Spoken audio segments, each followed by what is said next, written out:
Today we're going to look at lesson 6-3, so write that above. And we're going to continue looking at rational expressions, but today we're really focusing on how do you simplify a rational expression, and we're going to use factoring for the most part to do that. So a rational expression, right here, a rational expression is a ratio, whoops, I need my pen, is a ratio of two polynomial expressions. And then here, to simplify a rational expression, here's your procedures. So you're going to want to highlight these procedures right here. And so the first thing you're going to do is factor everything that can be factored, the numerator and the denominator. And then you're going to simplify any of the monomials, just like you would any regular fraction. You're going to use your exponent rules. So remember, when you're dividing like bases, you subtract those exponents. And then you will eliminate any common binomial factors. So those are factors with two terms. So let's start out simple. I am going to do every problem on these notes. If we were in class, I probably wouldn't normally do every problem. So once you understand a problem, feel free to skip to the next type of problem by fast forwarding the video. But don't fast forward if you don't understand what we're doing. So you can always pause the video, do the work, and then check your answer that way, but you definitely don't want to assume that you know what you're doing. All right, so first things first, this is a monomial divided by a monomial. There is no factoring that can be done. So you're going to look at this as if it's two separate fractions. You're going to reduce the coefficients, which are the numbers. So you're going to reduce 20 over 14, just like you would any normal fraction, and then you're going to reduce any like bases. So let's start with 20 and 14. What is the biggest number that you can divide 20 and 14 by? Well, 14 is the smallest number, so it's best to look at the smaller number and decide what numbers divide into 14. And the most common numbers would be 2 and 7.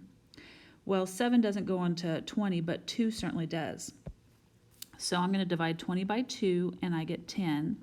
And I'm going to divide 14 by 2, and I get 7. So on my fraction here, I get a 10 in the numerator and a 7 in the denominator. Then I'm going to look at my like bases. When dividing like bases, you're going to subtract exponents where there are more. So I'm going to take all of these and subtract them up top. So these two x's subtract with 2 up top, and I'm left with an x to the fourth in the numerator because that's where I did my subtraction. And so this is my fully reduced fraction. So then you go and try number 2. Oh wait, number 2 is different. You're going to want to look at it, what I do first. So number 2 is not a monomial over in monomial. And I for sure cannot just divide out the k's because I have these subtraction signs outside of parentheses. You can only cancel things in a fraction with something that's being multiplied to something else as long as it's not being added or subtracted to or from something. So I can factor this numerator. Remember, your very first question that you should always ask yourself, is there a GCF? And so between 6 and 36, they have a 6 in common. So I'm going to pull a 6 out in front, and I'm going to divide each of these by a 6. And so the 6's here are going to cancel, and so I'm going to be left with a k. And then negative 36 divided by 6 is negative 6. So there's the factoring of the numerator. The denominator cannot be factored. They have no greatest common factor, and it's not the difference of 2 squares or the difference of 2 cubes. So I'm going to rewrite that exactly as you see it, but I'm going to put parentheses around it because you can only cancel a k minus 6 with another k minus 6, and lo and behold, we have a k minus 6 in common. And then that leaves us with just a 6 in the numerator, and if everything cancels in the denominator, that means you're left with 1. Well, we don't write anything over 1, so your final answer is 6. Now, we have to talk about restrictions. And we're going to go back and look at number 1's restrictions as well. So restrictions only apply to the denominator because the denominator cannot have a value of 0. I cannot take something and divide it into no groups. I can take 0 and divide it into as many groups as I want to, so 0 could be in the numerator, so long as 0 is not in the denominator. So we have to look at this denominator and decide what values of k would make that denominator 0.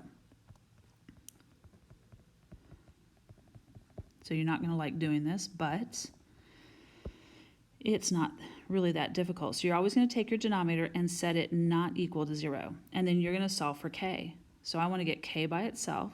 So to get rid of the minus 6, I'm going to add a 6 to both sides.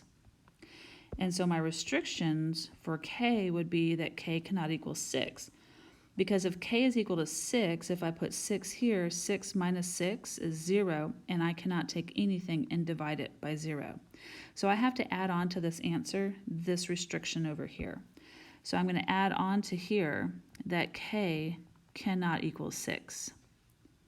Oh, and there you go. So our reduced fraction is 6, and you can put anything you want to into here except for 6. So let's go back and look at number 1 since we didn't talk about restrictions there. So with number 1, you have a monomial in the denominator. So restrictions with the monomials are 100% always the same, but let me show you why. I'm not always going to write this word restrictions here. So I'm going to take my denominator, which is 4x squared, and I'm going to set it not equal to 0. So if I want to solve for x, which is right here, I need to get rid of the 14. The 14 is being multiplied to x squared, so to undo it, I want to divide both sides by 14. So then I'm left with x squared cannot equal, well, 0 divided by 14 is 0. If you don't believe me, put it in your calculator. So then I get 0. To solve for x squared, I take the square root of both sides, and I have to do plus or minus the square root of 0 on the right. And so then I get x cannot equal, the square root of 0 is 0, and there is no plus or minus sign to that. 0 does not have a positive or negative value, it's neutral.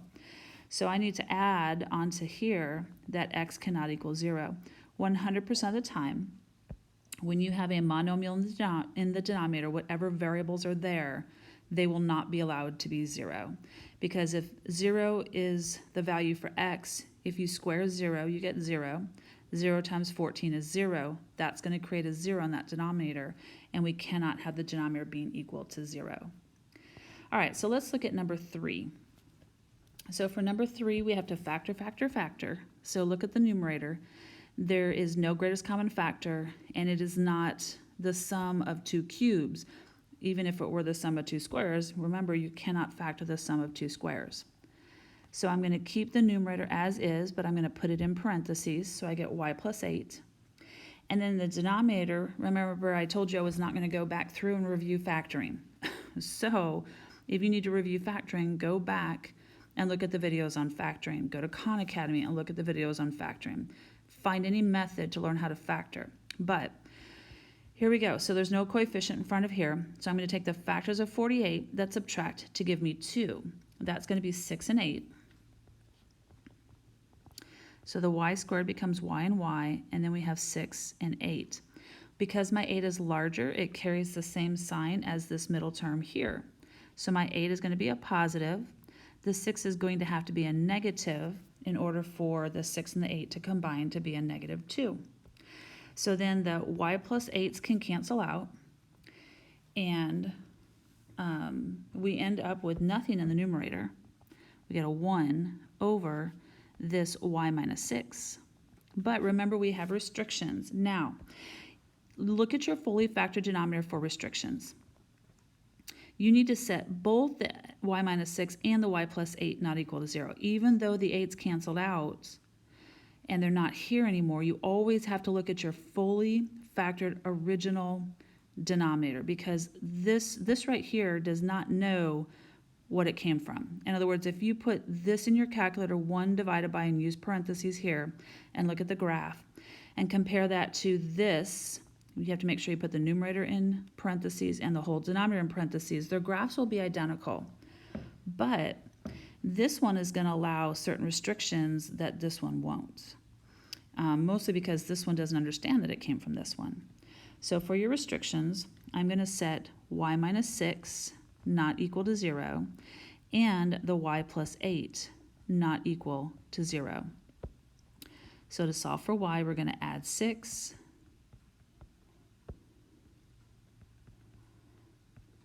And then to solve for y here, we're going to subtract 8. And so I get y cannot equal -8. So here's the deal. One of these is going to be considered a restriction, and one is going to be considered a whole. And we'll come to that in a minute, but for right now, we're going to say that y cannot equal both 6 and -8. So we're going to add that down here. Y cannot equal 6 or -8, and so all of this is our solution. So we're going to talk about wholes and asymptotes. So you learned about asymptotes in yesterday's lesson. Well, in this particular one, we have what are called, those asymptotes, if you recall, are discontinuities, meaning that it creates a break in the graph. The graph of this fraction is not a continuous graph. It has branches. And so for this particular one, it's going to look like, if you throw it in your calculator, it should look something like this, where you have, you're going to have an asymptote right here, and you will still have an asymptote here at y equals 0. So if you just throw it in your calculator, this is what it's going to look like, and it's going to look something like this. Okay, so this is called a discontinuous graph because this part of the graph is not connected to this part of the graph. In order to go from here over to here, you have to make a jump or a leap. Anytime you remove something through factoring, that is called a removable discontinuity, and it creates in the graph a hole. So right here, this right here is a removable discontinuity. So this is a removable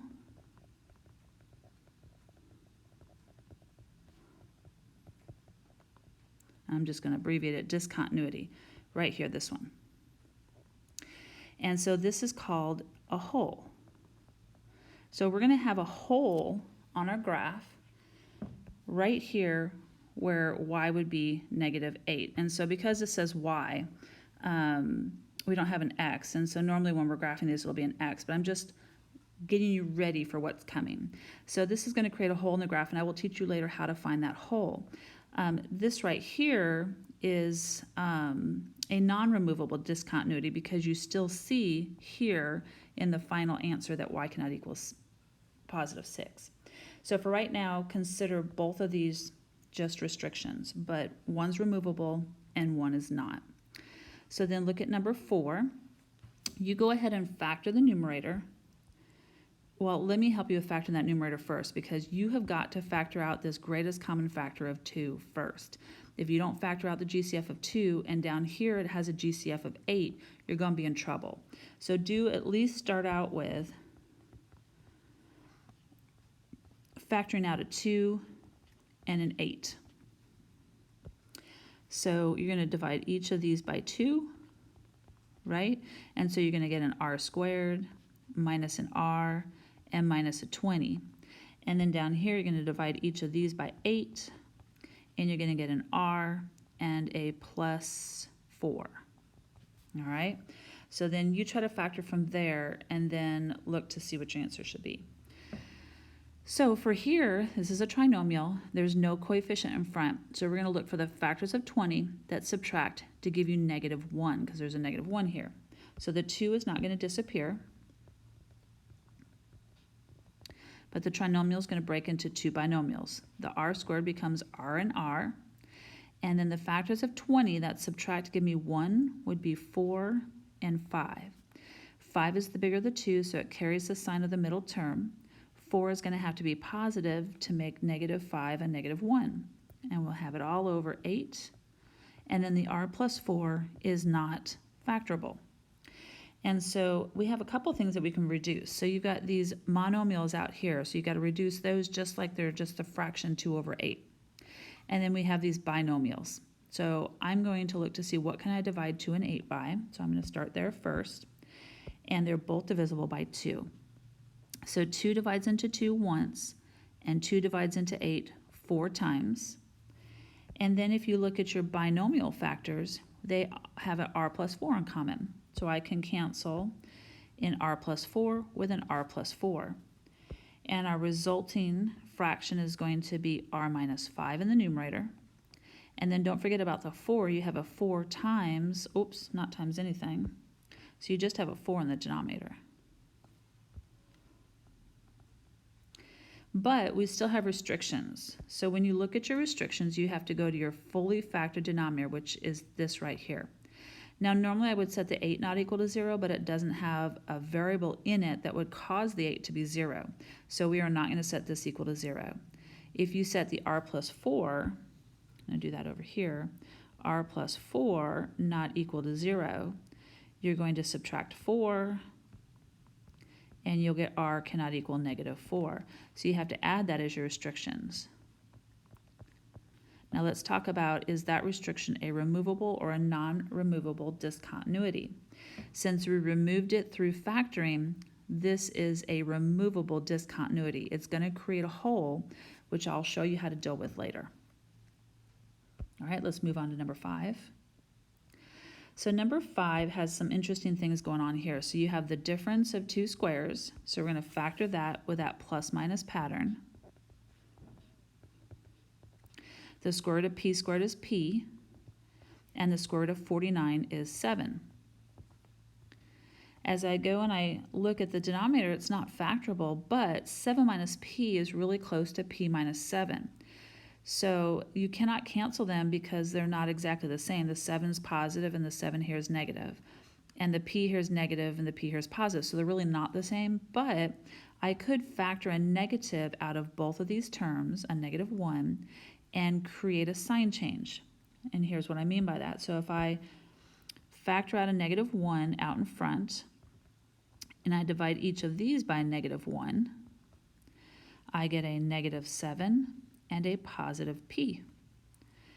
And then I can rewrite that as p minus 7, so it looks like this. Remember, I can put these in whatever order I want to, as long as the sign goes with them.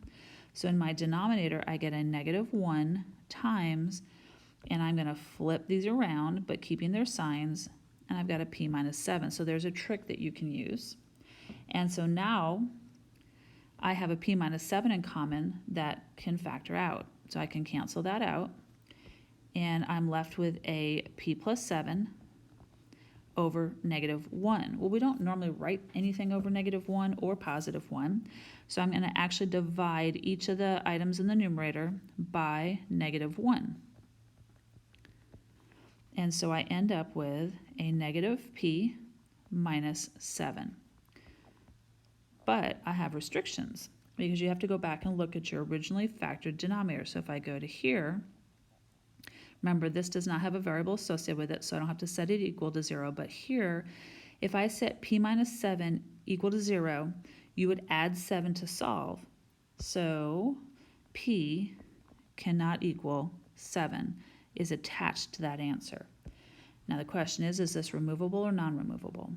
It has been removed through factoring, so this is a removable discontinuity. It will create a hole in the graph. Look at number 6. So number 6, again, you're always going to start off with the very first question. Is there a GCF? Well, both of these have a 3 in common and at least one A. So that's the smallest amount of A's, so they just have one A in common. So I'm going to factor out a 3 and an A out in front of parentheses. So I'm going to divide this by 3A and divide this by 3A. So here, 12 divided by 3 is 4. And then remember, when you divide like bases, right here, you're going to subtract their exponents. So 3 minus 1 is 2. So I get an A squared.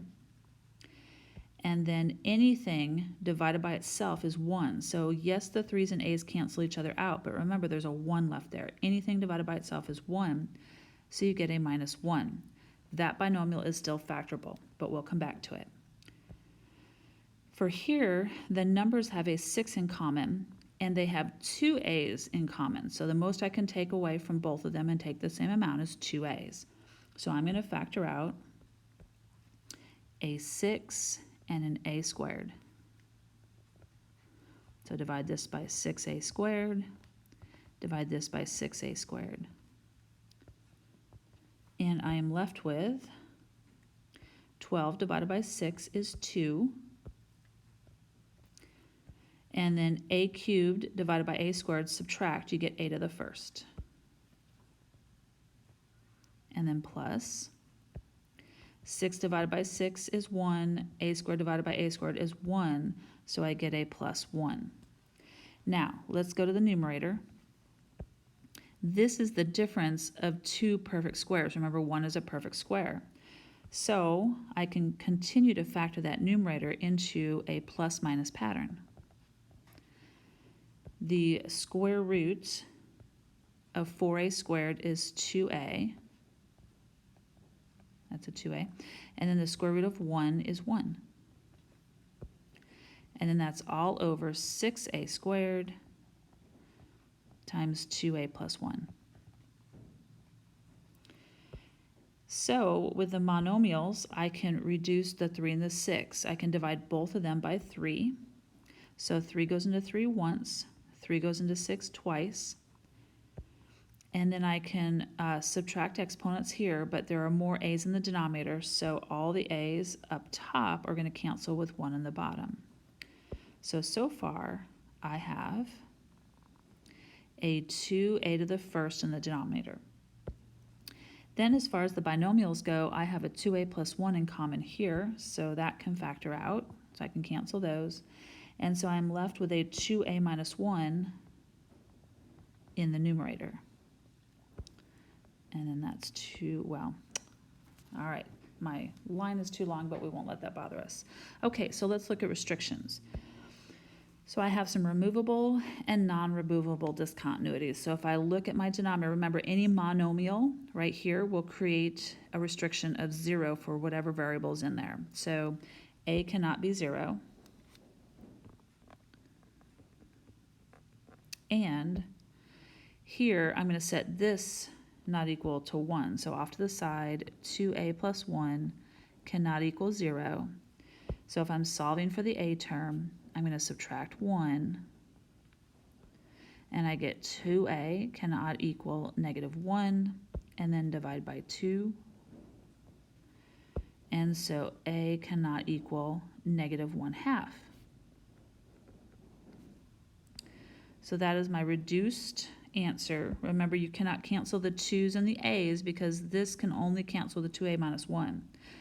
And this can only cancel the 2 and an a. So, which is removable and which is not? So in your denominator, you still have an a.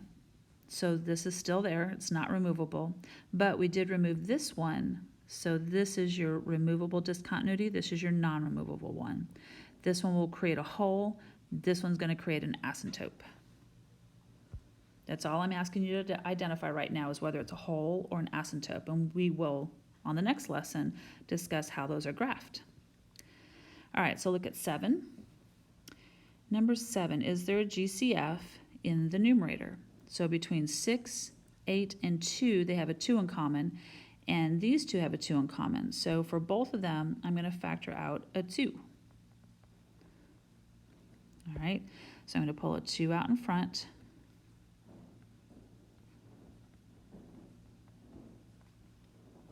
And I am left with 3n squared plus 4n plus 1. Remember, anything divided by itself is 1.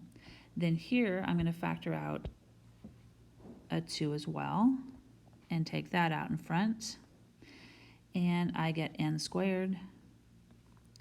And then here I get minus 1. So let's continue to factor. So I'm going to start with this numerator. It's the harder one to factor. But I'm going to kind of factor that off to the side over here. So if you recall, if you have a coefficient in front, you're going to take that coefficient and multiply it to here. So I'm going to create a new trinomial. So 3 times 1 is 3. So I get n squared plus 4n plus 3. And then I'm going to factor that into two binomials. What factors of 3 add to give you 4. Well, that would be 3 and 1. So the n squared becomes n and n, and I have 1 and a 3. The 3 is the bigger of the two, so it carries the sign of the middle term, which is positive. The 1 is going to have to be positive to combine with the 3 to make a positive 4. But remember that we originally multiplied the 3 to the 1, so we have to go back and divide that 3 out. All right, so this 3 is going to pop in front, and it's going to become 3n plus 1, but this 3 reduces to 1, and so we get n plus 1. And so that's what we're going to put over here, 3n plus 1 and n plus 1, divided by 2. And then this is the difference of two squares. So it factors into that plus minus pattern. And so I'm going to take the square root of n squared, which is n, and the square root of 1, which is 1. And now we're going to reduce. So for my monomials, I can reduce 1 for 1. So the 2 and the 2 cancel. And for my binomials, I've got just an n plus 1 that will cancel. So this one cancels with this one, and we're left in the numerator a 3n plus 1 divided by an n minus 1. And I highly suggest that you put those in parentheses. I need to get a drink. I'm losing my voice already. Let's find restrictions. All right, so if you look at your fully factored denominator right here, if you set that not equal to 0, n cannot equal negative 1 because you're going to subtract 1. And here, if you set that not equal to 0, n cannot equal positive 1. So we've got a plus and a... I apologize for my voice. I don't know why I'm losing it, but we're all going to have to deal with it. All right, so I actually have a removable and a non-removable discontinuity here. The minus 1 that occurred here is the one that got removed, so that's going to create what's called a hole. And the plus 1 right here is going to create the asymptote. All right, so for this one, I'm just going to point out that our w is coming second. So remember, you might want to factor out a negative in order to get the w to come first, because down here you're going to have a w first. So I can tell that the 45 and the 5 have a 5 in common, but I'm going to factor a negative 5 out. So I'm going to factor a negative 5 out in front. And so what that's going to do is if I divide 45 by negative 5, I'm going to get a negative 9.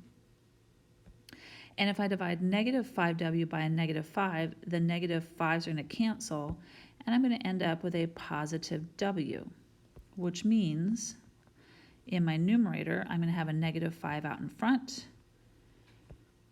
and then I'm going to flip these around and make it w minus 9.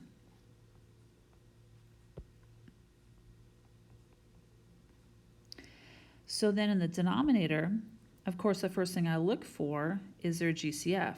Well, the 3 and the 9 can be divided by 3, but 28 is not divisible by 3. So, unfortunately, we're going to have to swing multiply 3 times 9. So I'm going to create a new trinomial. So I'm multiplying the 3 to the 9. So I get w squared minus 28w plus 27. So then I'm looking for the factors of 27 that add to give me 28. So the w squared becomes w and w, and the factors of 27 that add to give me 28 are 1 and 27. My 27 is bigger. It carries the same sign as the middle term, so it gets a negative, and the 1 is going to have to get a negative for it to combine with a negative 27 to make a negative 28. But we did multiply by a 3 here, so we have to go back and divide that 3 back out. So I'm going to divide this by 3 and divide that by 3. And what's going to happen is this 3 is going to loop up in front, and so I'm going to end up with 3w minus 1. And then this is going to reduce to minus 9. So I've got w minus 9. So then up here, I have 3w minus 1 and w minus 9. So the only thing that can cancel is the w minus 9s. So for your reduced fraction, you're going to have a negative 5 in the numerator, all divided by 3w minus 1. So that's your reduced fraction. but our restrictions, as you should know by now, this being our 8th problem, that we have to take our fully factored denominator and set those equal to 0. Well, this one's easy enough to set equal to 0. You're just going to add 9 to both sides. So w cannot equal positive 9. This one tends to be a little bit harder for some of you, so you might want to do it out here to the side. So to solve for the w, I'm going to add 1. So I get 3w cannot equal 1, and then I'm going to divide by 3. So w cannot equal 1/3. And so that is my other restriction. Out of these two restrictions, this one was removed, and that's the one that came from it. So this is a removable discontinuity, which creates a hole. This one is still there because it came from this one. So that's going to be a non-removable discontinuity, which is an asymptote. All right, let's look at the back page. All right, so on the back, we're going to multiply and divide expressions. And we are still going to look at restrictions. I'm not going to talk about removable or removable at this time. We're just going to factor and simplify and look for restrictions. So you have some procedures here. So if the problem contains monomials only, then you are just going to multiply them together and then simplify. If it contains binomials, meaning when you factor it, you end up with binomials or trinomials, you can then factor them. So binomials and trinomials, you're going to end up factoring everything you can first, and then you're going to simplify. So here we go.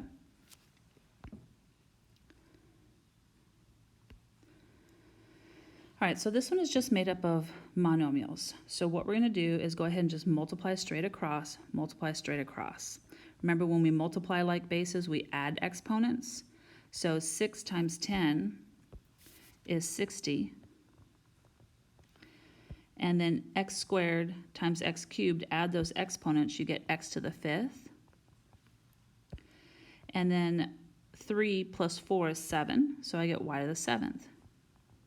All divided by 2 times 18 is 36. And then I don't have any x to go with this x squared, so it's just going to get tacked on, so x squared.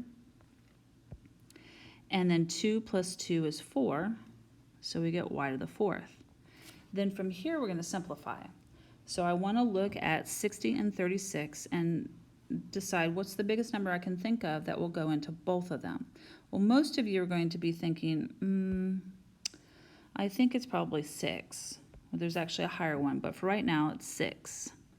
So I'm going to divide this by 6 and I get 10, and divide this by 6, I get 6. As you can see, the 10 and the 6 still have a 2 in common, and it's fine to do it this way. And so then we're going to divide each of those by 2. 10 divided by 2 is 5. And 6 divided by 2 is 3. And so for my simplified fraction, I have a 5 in the numerator and a 3 left in the denominator.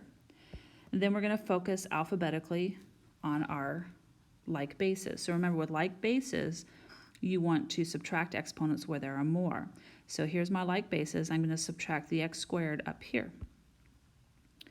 So all of these x's are going to cancel with 2 upstairs. So you're left with x to the 3rd. And then same thing here, there's more y's upstairs, so I'm going to cancel these 4 up here. So all of these y's are going to cancel with 4 upstairs, so I get y to the 3rd upstairs. So this is my fully simplified fraction, but we have restrictions. So remember, anytime you have a monomial in the denominator, whatever variables are there in the monomial will not equal 0. So x, whoops, I got my pen here, x and y cannot equal 0. Remember, because if x were 0, we'd square it, that'd become 0. Multiplied to anything is going to be 0. Same thing with y to the 4th. If y is 0 and we raise it to the 4th power, it's still 0. Multiplied to anything is 0. All right, you try this one on your own and pause the video and check your work. All right, so I'm just going to multiply across and then simplify. Now, if some of you know how to cross cancel, that's fine, as long as you do it correctly and you're getting the same answers as I am. Be my guest.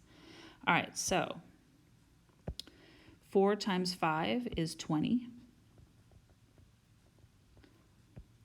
And then a squared times a cubed, add those exponents, you get a to the 5th. 2 plus 6 is 8, so b to the 8th. All divided by, and then 15 times 12 is 180. And then this is a to the 1st, a to the 4th, so 1 plus 4, don't forget that. You get a to the 5th. And then 3 plus 7 is 10, so b to the 10th. Now here's a little helpful hint. If anything ends in a 0, for every 0 that it ends in, you can cancel a 0, because basically I'm dividing by 10. So these zeros right here are going to cancel. So I'm really left with a 2 and an 18. 2 and 18 are both divisible by 2.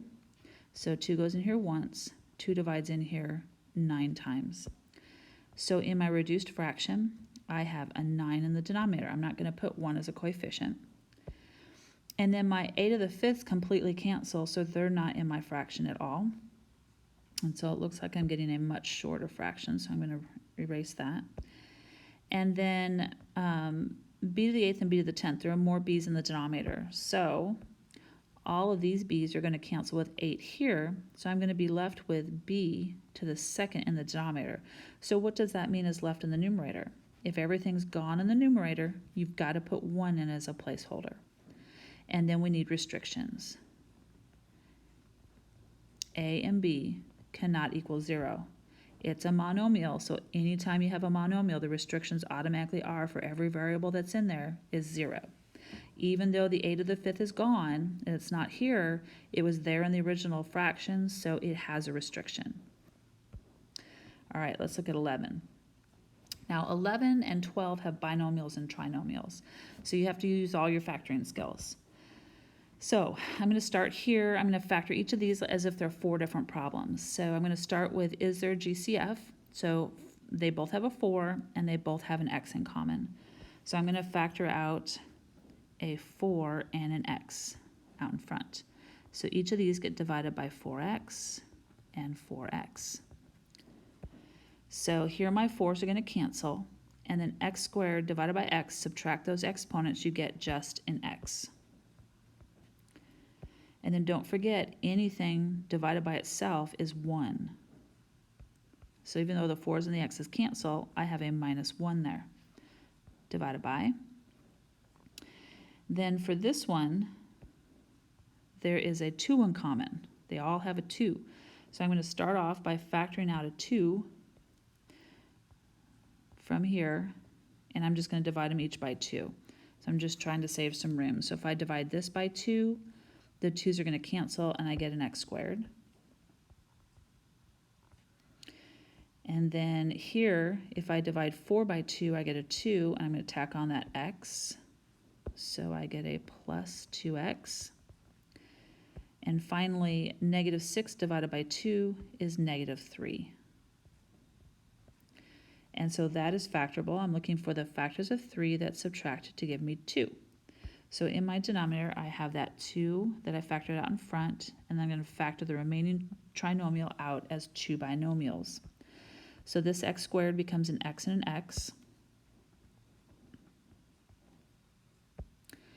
And then the factors of 3 that subtract to give me 2 would be 1 and 3. The 3 is the bigger of the 2, so it carries the same sign as the middle term. And for the 3 to become a positive 2, the 1's going to have to be negative. All right, then let's move to the second fraction. So here I'm looking for what factors of 6 subtract to give me 1. So the x squared becomes x and x.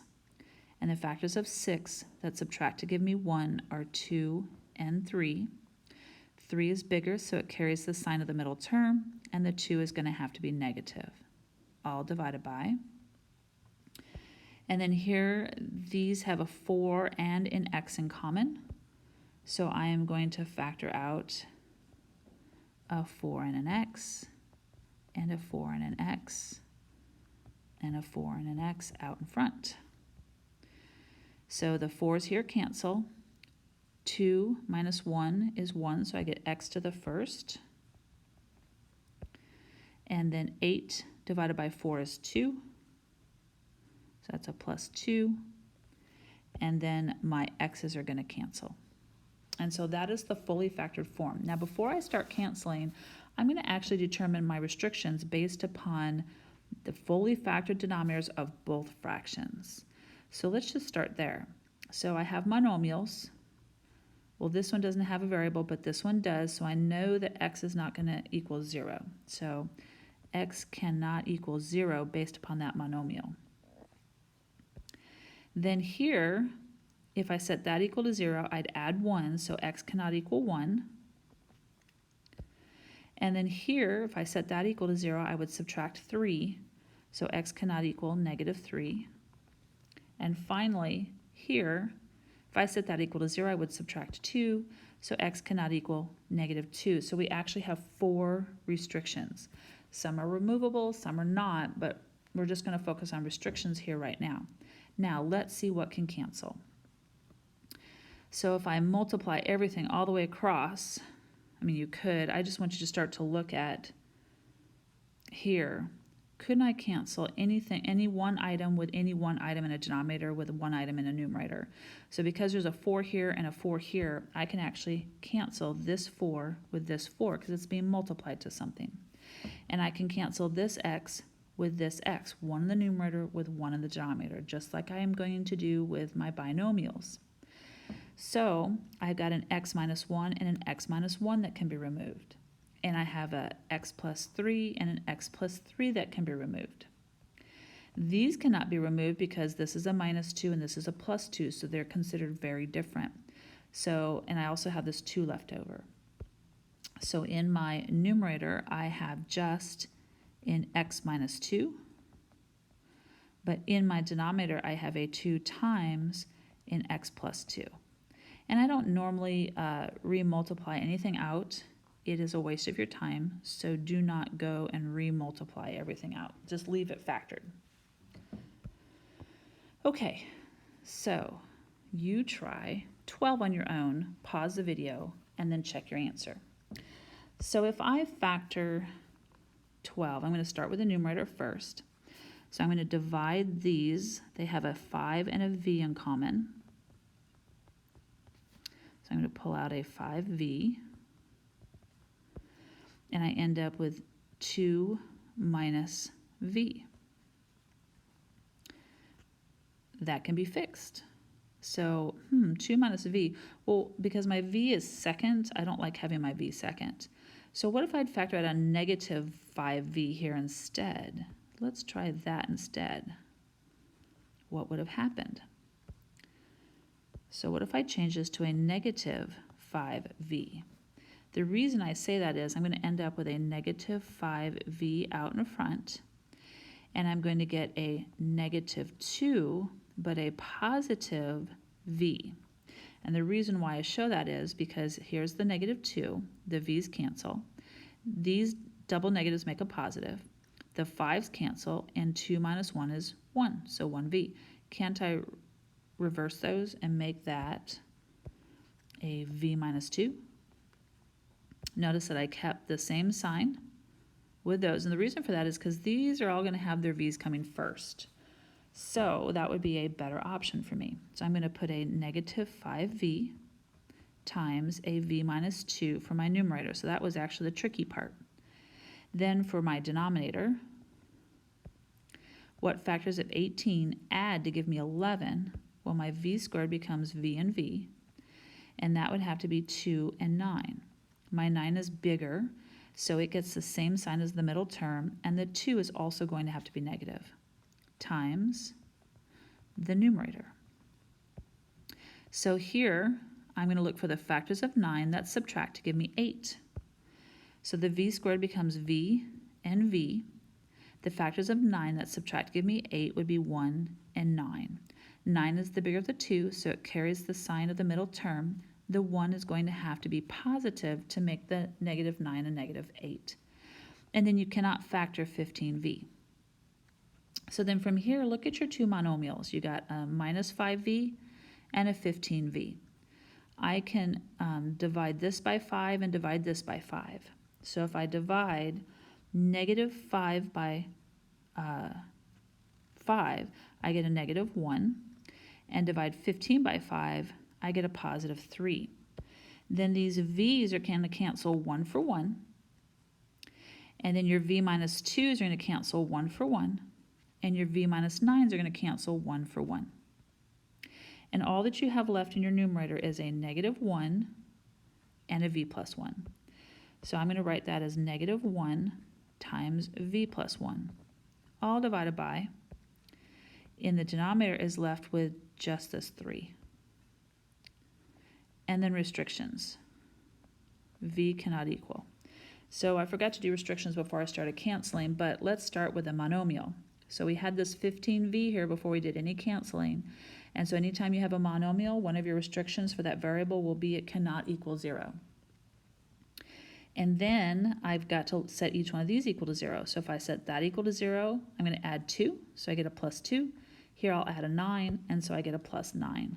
So v cannot equal 0, 2, or 9. All right.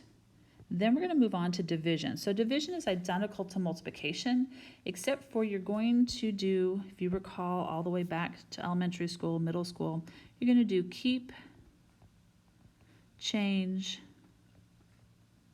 flip. I know some people don't like those words, but kids tend to remember that. So you're going to keep, change, flip. Keep meaning you're going to keep the first fraction exactly as you see it. You're going to change the division to multiplication, and you're going to flip this. In other words, you're going to change this to its reciprocal, so you're just going to flip the numerator and the denominator. So let's go ahead and do that. I find it handy if you put keep, change, flip, KCF, keep, change, flip, to kind of remind yourself what you're going to do. So I'm going to keep the 5pq over 16p to the third. I'm going to change this division sign to multiplication. And then I'm going to flip this to its reciprocal, which means the 8q to the fifth goes up top, and the 35p squared, q squared goes on the bottom. And now it's just like the 4 problems that were above. You're going to multiply straight across, right? So if I multiply straight across, I get 5 times 8 is 40. And then I don't have another p to multiply over there with this p. So you're just going to tack on the p. We would like to write our variables alphabetically.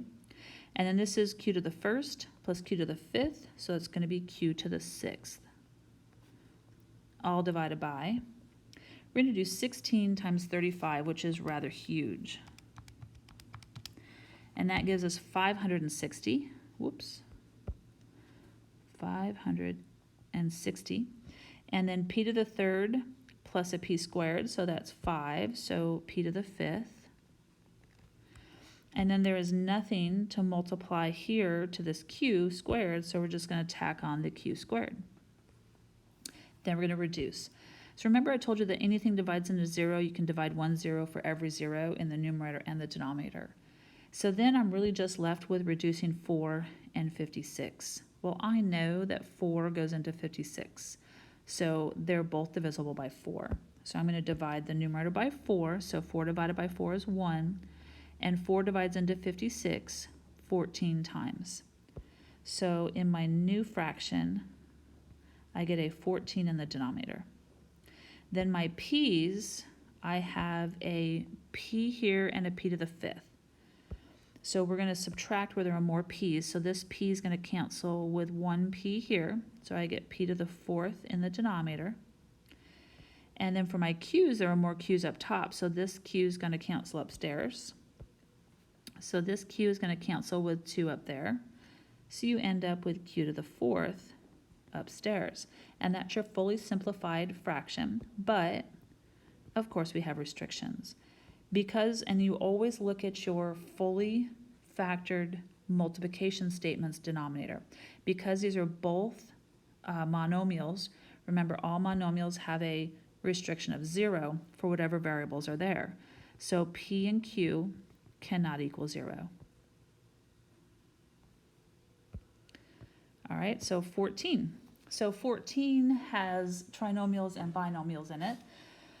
So we are going to keep, change, flip first.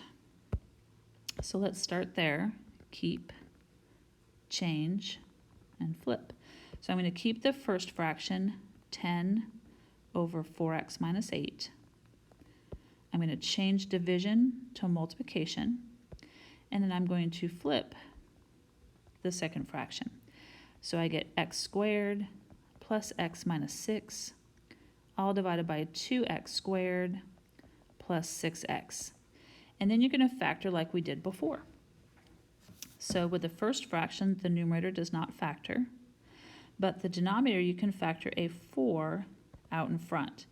Now we've done enough factoring that you should know that I'm dividing each of these by 4. So 4x divided by 4 is x. Negative 8 divided by 4 is negative 2 times. And then our numerator on the second fraction. What factors of 6 subtract to give me 1? Well, the x squared becomes x and x. And then 2 and 3 are going to subtract to give me 1. And so 3 is my bigger of the 2. It carries the sign of the middle term. The 2 is going to have to be negative. And then in this denominator, they both have a 2 and an x in common. So I'm going to divide each of the terms here by 2 and x. So the 2's here are going to cancel. X squared minus an x is going to be an x. 6 divided by 2 is 3. And then x divided by x, they'll cancel. So this is my fully factored keep, change, flipped fraction. So I am going to look at my restrictions first before I cancel. So here's my monomial. I'm going to start there always. So x cannot equal 0. And then here, if I set that equal to 0 and add 2, x cannot equal 2. And then here, if I set that equal to 0 and subtract 3, x cannot equal negative 3. So let's go ahead and reduce. So with the 10 and the 4, they're both divisible by 2. So I'm going to divide 10 by 2 and I get 5, and 4 by 2 and I get 2. This 2 over here cannot cancel with that 5 at all, so we're done. We'll end up multiplying these two together, but we'll do that in a minute. And then these x minus 2's can cancel and the x plus 3's. So x minus 2 and x minus 2, x plus 3 and an x plus 3. So all I'm left in the numerator is a 5, and in the denominator is a 2 and a 2x. So I get a 5 divided by 2 times 2x is 4x.